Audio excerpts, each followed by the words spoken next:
Então, é o seguinte, eu coloquei essa dúvida, né, digamos assim, para chamar a atenção de vocês, porque muitas vezes só falando sobre um tipo societário, muitas vezes não chama assim tanto interesse, e é importante que a gente se atenta aí para essa mudança, porque provavelmente você vai ter um cliente, vai ter alguém que vai vir te perguntar sobre o tipo de sociedade, o que é melhor, porque assim, é muito comum, muitas pessoas me perguntam, qual tipo de sociedade é melhor? É possível? Não é? O que eu posso fazer?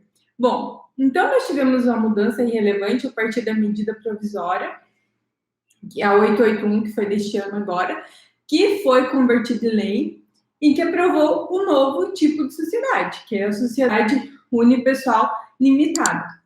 Nós sabemos que é muito importante um tipo de sociedade que consiga, de fato,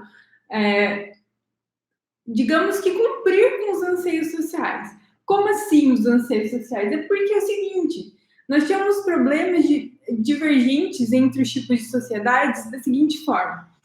A mais utilizada, a mais comum hoje, é a limitada, por óbvio, que era a sociedade limitada.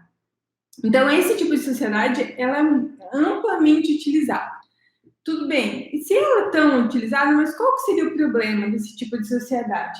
Veja, muitas vezes a gente, tem um tipo de sociedade, essa limitada, que é a natural, aquela que é feita com 2 sócios ou mais, que muitas vezes a pessoa acabava entrando num sócio fake, num laranja, enfim, só para participar da sociedade. Por quê? Porque muitas vezes o contador, inclusive, orientava dessa forma. Nós orientamos dessa forma pelo fato de esse tipo de sociedade possibilitar um pouco mais de segurança para os sócios, né? Porque nós temos o tipo de sociedade do empresário individual e a EIRELI, que ele poderia aí entrar sozinho, mas que deixava aí a pessoa um pouco mais vulnerável, aí, o empresário que quisesse aderir a esse tipo de sociedade. Muito bem, continuando a limitada, né, a sociedade limitada, formada por 2 pessoas ou mais, qual que é o ponto-chave? É que a gente tinha, geralmente, um sócio fake, uma pessoa que... Então, a gente tinha esse tipo de sociedade que é a mais comum. Então, qual é o problema? A gente tinha, muitas vezes, um sócio fake. E nós sabemos que as pessoas, elas não têm conhecimento empresarial, elas não têm conhecimento do risco, e elas emprestavam o seu nome, emprestam, inclusive, né, para alguém utilizar, para que a pessoa pudesse abrir, de fato, essa empresa, né, para que ela pudesse ser uma pessoa aí, sociedade limitada, formada por 2 ou mais sócios. Então, o que acontecia? Existia essa questão do sócio fake. Qual é o problema disso? O que é muito comum na nossa realidade? Dívidas da empresa, né? Muito comum. As pessoas deixam de pagar lá, quando dá uma apertadinha lá, pela má gestão, pela falta de visão de negócio, enfim.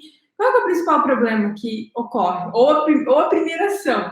Geralmente está voltada para o quê? Para deixar de pagar a tributação, enfim, diversas ações, principalmente voltadas a não pagar de forma correta aquilo que é devido, os tributos, enfim, impostos e assim por diante. Então, o que acontecia? A pessoa que emprestou o nome lá, a mãe, o pai, o tio, o amigo, sei lá, ficava com dívida no nome. E isso é algo muito comum, muito mais comum do que a gente pensa. Eu já conheci casos que a pessoa emprestou o nome, o MEI, para fazer um MEI, imagina, e ela ficou com dívida do MEI, imagine você. Então, assim, é uma situação que é muito recorrente, assim, de entrar a esposa, de entrar a mãe, porque a pessoa precisa ter uma sociedade. Por óbvio, a sociedade limitada era a melhor opção que a gente tinha até o momento. Então, nós tínhamos muito sócios fake aí, né, laranja, enfim, como vocês quiserem colocar o nome.